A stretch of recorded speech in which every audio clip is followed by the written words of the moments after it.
everybody. This is Beth Bond with EEN Moms Talk. I'm so excited. We are doing this new format. We're with Cara Fleischer. I interviewed her in the first season way back when, I think it was 2 years ago. But Cara has really been on an amazing journey, and it's a journey that is a great model for us in regards to how we can do more. Like a lot of times we're like, we do something in the church and maybe we encourage people to vote. But Cara has been bold and brave and done something amazing. So, Cara, tell us what you did. Oh, hey, Beth. Thank you so much for having me. This is just a great opportunity and honor to be with you again.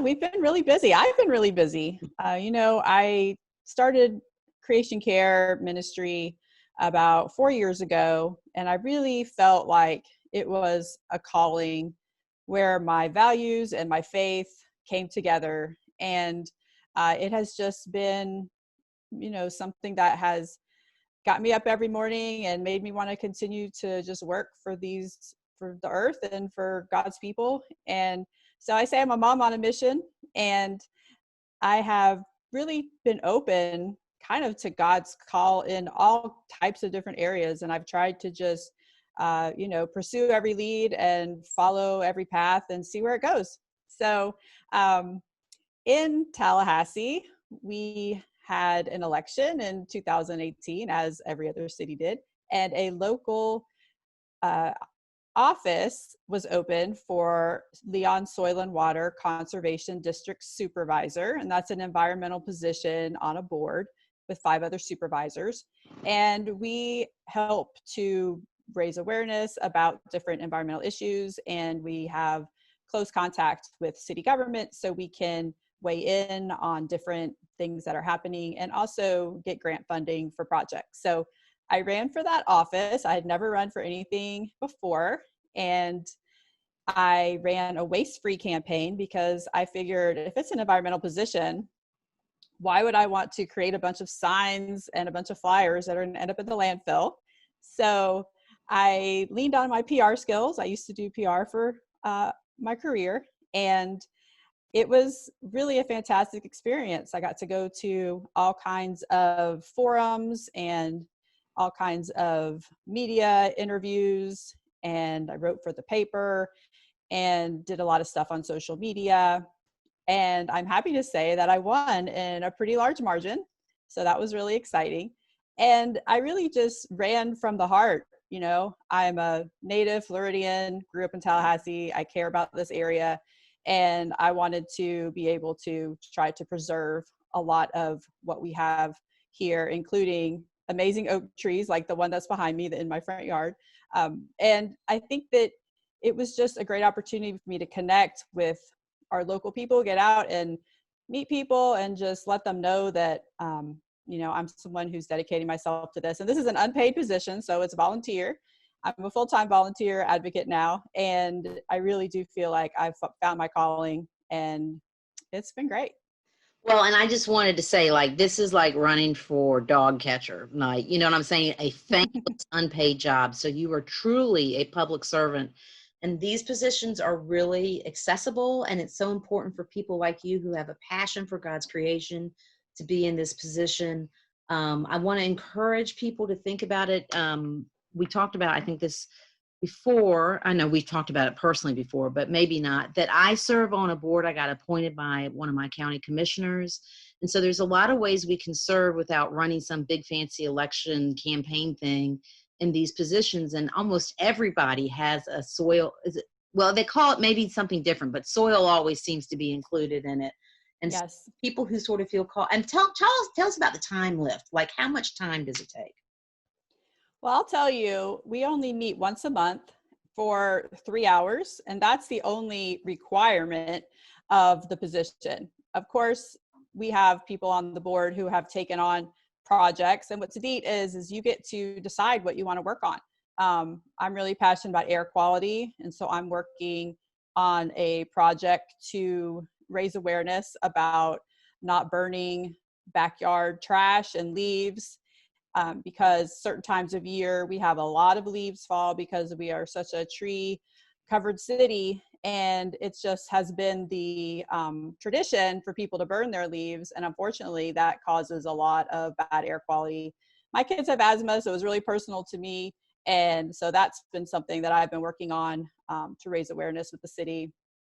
But also, we have a beautiful natural area with springs and sinkholes, and the boardwalks have fallen into disrepair. So I'm also working to find grant money for that. So really, you're able to choose whatever project you want and dive in. And the position just really gives you access to elected officials, to grant money, and to be on a board with 5 others who really can bring awareness to different projects and really get things done. That is really, really cool. So, yeah, and I love it that,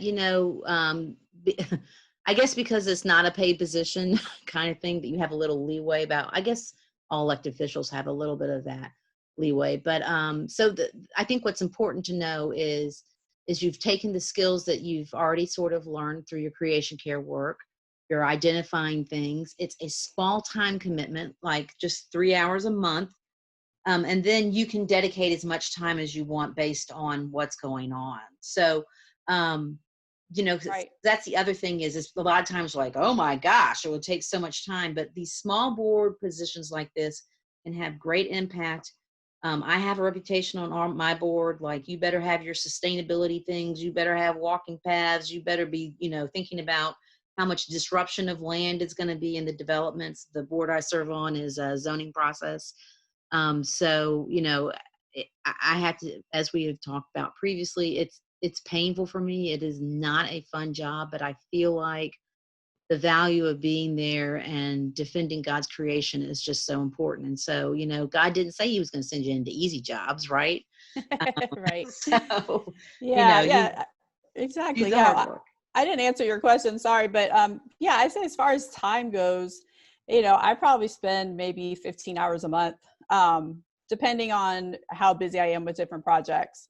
And I don't go to an office. There's no, it's literally just we meet at a, local government building to have our meetings, and the rest of it's just done from home. So yeah, it is what you make it. So I think it's very doable. And the great thing about it is I'm truly an elected official. So whenever I go to any events and they're announcing the elected officials, I get included. And what I love about that is it just brings awareness to environmental positions. And so I try to be really active in the community and really help to just explain to people what this position is, why it's important, and why we need to protect our beautiful city, because we're in a place right now where tremendous growth is on the table. We haven't been hit everywhere yet, but we are having to fight tooth and nail to save our canopy roads, to save our giant oak trees and our big plantations that are being developed. And so it's really, it's an incredibly important time for people to be engaged. Well, and of course the irony. So I went to school in Tallahassee like you did. So anybody who does not know, that's what the state is, right? Who Woo, knows? criminals. Although now that feels a little right in the current environment. I'm like, maybe I'm going to finally cave, and anyway. So it is sort of interesting because every time I go through Tallahassee, I'm like, oh my gosh, like it's crazy how much it's grown, which given your proximity to the coast, which is not that close, but still close enough, it's sort of crazy because I'm like, are y'all listening? Like hurricanes getting worse, that kind of thing. So, and y'all did get hit by Michael. Of course, you didn't get decimated like the coast did, but y'all did take a pretty good whack with Michael. So tell us a little bit more about,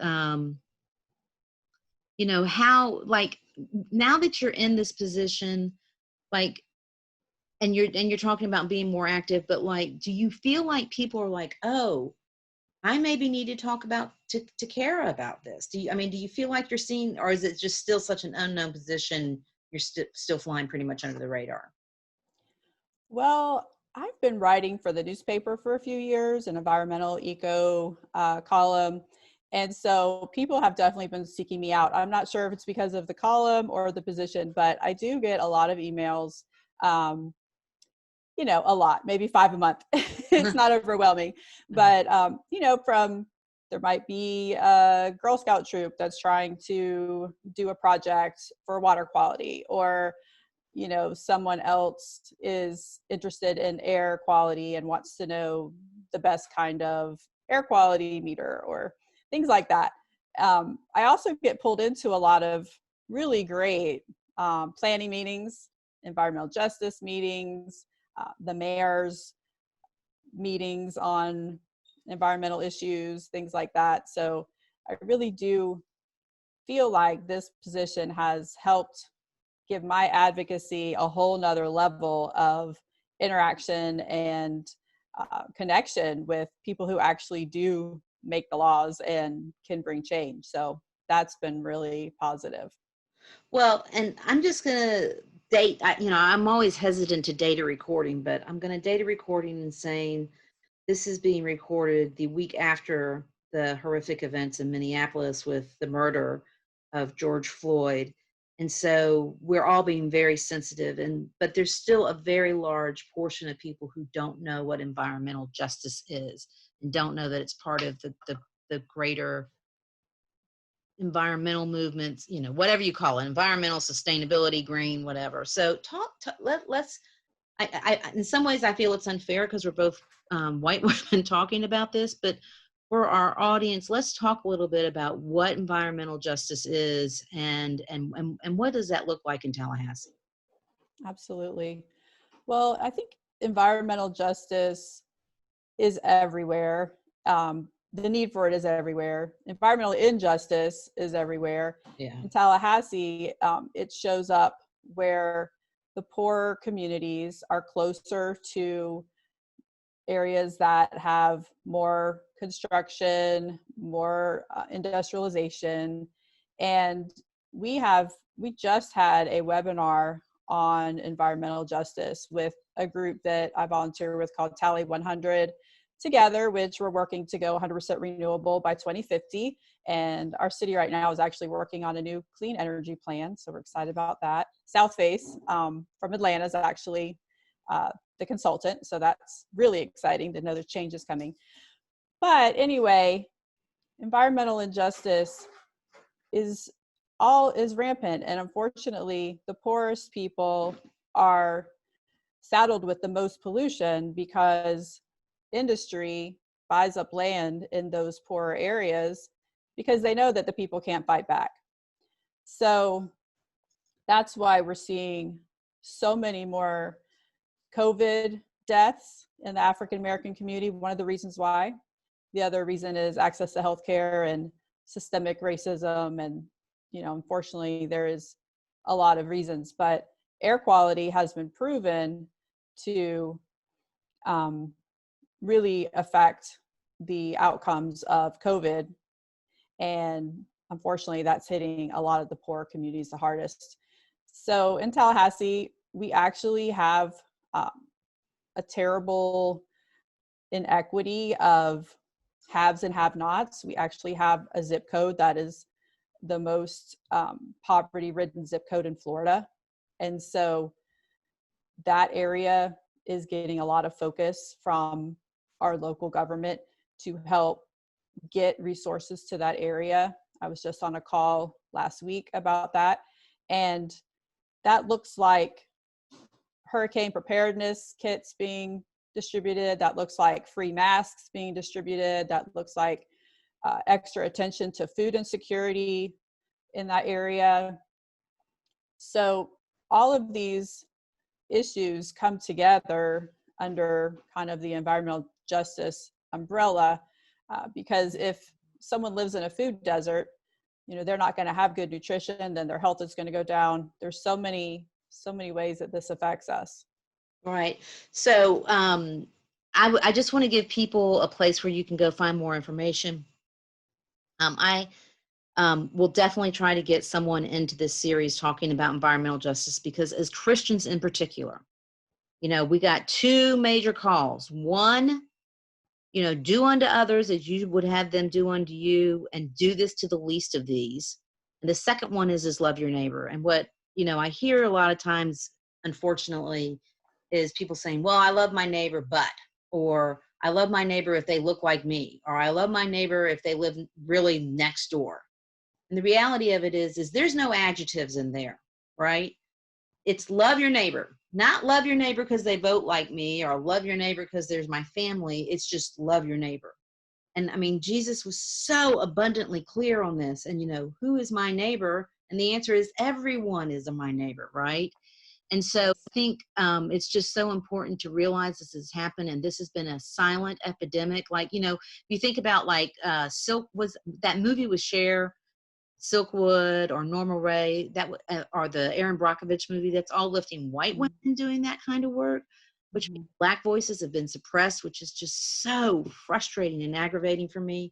But there are just tons and tons of examples. There's one actually in South Georgia near Tallahassee. I can't think of that one, but a couple for people to go out and research more. Cancer Alley in Louisiana, which is 90 miles on the Mississippi River where all the oil refineries are. Uniontown, Alabama, there's been a lot of attention paid to that. There's just environmental justice everywhere. There's a woman in in the Bronx, and I can't remember her name. Her name is Peggy, and I can't remember the name of her group, but what she was working on is all the New York City buses, and this is really important and very linked to what we're going through right now. All the diesel city buses were located in the Bronx, and people were getting asthma. And she'd been working on this for 20 years, right? The aggregation of all this diesel fuel, which is very bad. And, it hangs out in the air. There's a reason we switched out of diesel. And so, you want to know why the Bronx has a high, you're right. It's not just one cause, but there is an environmental link right there. Like the minute I heard the Bronx was just being decimated, I'm like, I'm thinking about Peggy and praying for Peggy and all that work she's been doing to try to get stuff out. And I want to be clear that part of the reason the poor communities, it's not that they don't have advocates like Peggy, they do. But let's be honest, we've got a lot of systemic racism, and things are really closed to people and access. And we as white Christians, although it's painful for me that they won't listen to my neighbor who's African American the same way they will for me, but we must advocate, and not only advocate, but take our neighbors with us. Like make this, like just don't go do the work by yourself. We've got to take our neighbors with us and understand that we are united. All right, I'm on my soapbox. I'm sorry. Well, no. And just to keep with that thread, I think it's so important to know, to understand the causes, we really have to connect with the frontline advocates. I was at a Council of Churches meeting in Florida last year and was privileged to get to know 5 environmental justice frontline advocates, from a woman in Panama City who is advocating for a whole new community of homeless people that was created from Hurricane Michael when their lower income housing was destroyed and nothing was replaced. They lost everything and had absolutely nowhere else to go. So they are still literally homeless to this day, 2 years later. To another woman down who lives near the Everglades, where the sugar industry burns the sugar cane in the poorer areas, and they use a whole different process of removing the old sugar cane in the wealthy areas. And in the poor areas that her neighborhood is African American, the asthma rates and the cancer rates are through the roof because the sugarcane is treated with all kinds of pesticides before they burn it. So, we're seeing this all over, Florida and the country. And what I learned on that, in that meeting, was our role as white allies is to listen and to empower the leaders to be able to act. Our role is not to go in and try to solve the problem and be the saviors and get the photo ops. It's really important for us to go with humility and grace and to learn ways to empower the frontline leaders. And that's exactly what this Interfaith Council of Churches was doing. There's also a man in South Florida who his neighborhood had sunny day flooding so often that the people weren't able to walk to the bus stop to get to work without being in knee-high water. So this group was able to get grants for him to be able to provide rain boots, knee-high rain boots for the residents in his community. And I just thought that being part of this conference and really hearing the plight of, you know, these areas that are our neighbors, truly our neighbors. And when you talk about loving our neighbor, something about climate justice is our neighbor isn't even only who lives in our town, it's our neighbors all over the world. And it's also our future generations. Those are also who we're called to love. And so that really fuels me with my climate justice work, which is something that I'm really tuned into here in Florida. We did get hit by Hurricane Michael. We had a lot of trees down. It was just truly by luck that our town wasn't destroyed, because there were towns that were not on the coast, that were only 30 miles west of us, that were absolutely devastated. And that happened all the way through Georgia. So truly it's here, it's now, it's in our own backyard. And that's why there's such an urgency in our area to move to renewable energy, to be a climate voter, and to get the US back in the Paris Agreement, to be a leader in climate action. And hopefully that's going to happen real soon. I am very conscientious of our time. So what I'm going to do is say maybe we do this again, because I know we have a lot more to talk about. Okay. And I value our time. So I'm going to pray us out real quick. Thank you so much for being with me today. I cannot tell you what an honor it is. Absolutely. I've loved it. Father, thank you so much for this time. Lord, clear our hearts and minds and the voices that distract. Lord, pour into us how you want us to be your hands and feet. Show us how to love abundantly everyone. Show us how to serve our communities with a humble spirit and the light of Jesus Christ. Amen. Amen. Thank you, Thanks, Beth. Cara. We'll see you. Okay. Bye-bye. Bye.